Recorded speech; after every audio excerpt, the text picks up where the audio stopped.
Après plus de 10 jours d'enquête, peu de choses ont avancé. Disparu dans le jardin de ses grands-parents samedi dernier, le petit Émile, 2 ans et demi, est toujours aussi introuvable. Si les gendarmes explorent toutes les pistes, la famille, toujours très unie, va peut-être pouvoir les aider. En effet, selon les experts, plusieurs souvenirs pourraient leur venir désormais. Pour eux, ces 10 jours ont dû être interminables. Soutenus par leur famille au grand complet, réunis dans le village du Haut-Bernay, les parents du petit Émile attendent toujours de comprendre ce qui est arrivé à leur fils. À 2 ans et demi, le garçonnet s'est en effet volatilisé dans le jardin de la maison de ses grands-parents et malgré une enquête poussée, il n'a pas encore été retrouvé.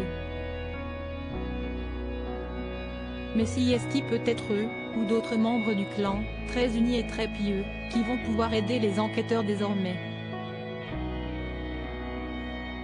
En effet, selon Johanna Rosenblum, psychologue clinicienne sur BFM Télévision, certains vont peut-être se souvenir de choses importantes qui leur avaient échappé en raison du traumatisme. Si est-il aussi un temps, pour la famille proche et pour l'entourage, où des souvenirs pourront se reconstituer. Quand on est exposé à un traumatisme, on sait qu'on peut parfois souffrir d'une amnésie rétrograde, a-t-elle expliqué à nos confrères. Avant de développer, et les personnes vous le diront, après un traumatisme, on peut se souvenir parfaitement d'une annonce ou d'une découverte macabre, au point de se rappeler des odeurs, de la couleur du ciel et des bruits environnants. Mais avoir un blackout complet des quelques minutes qui ont précédé ou suivi le traumatisme. Alors le temps va faire que cette amnésie va se dissiper pour faire place à de nouveaux souvenirs qui pourront donner des informations aux enquêteurs, a-t-elle conclu.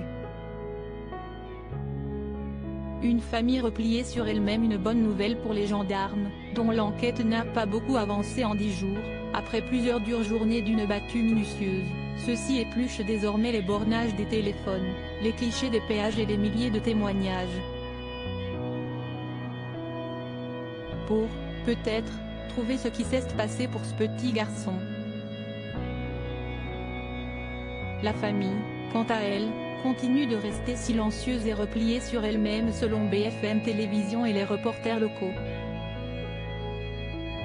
Une donnée qui n'est pas à prendre à la légère, toujours selon Johanna Rosenblum. Dans les premiers temps, en général, après un événement à caractère traumatique, il y a une forme de sidération qui crée beaucoup de repli, au point même parfois de ne pas réussir à parler. Si est-il un temps de recueillement, annonciateur de nouvelles émotions qui arrivent. La colère, la tristesse intense, la culpabilité. Tout peut être exacerbé quand la famille vit en huis clos comme ça, a-t-elle averti.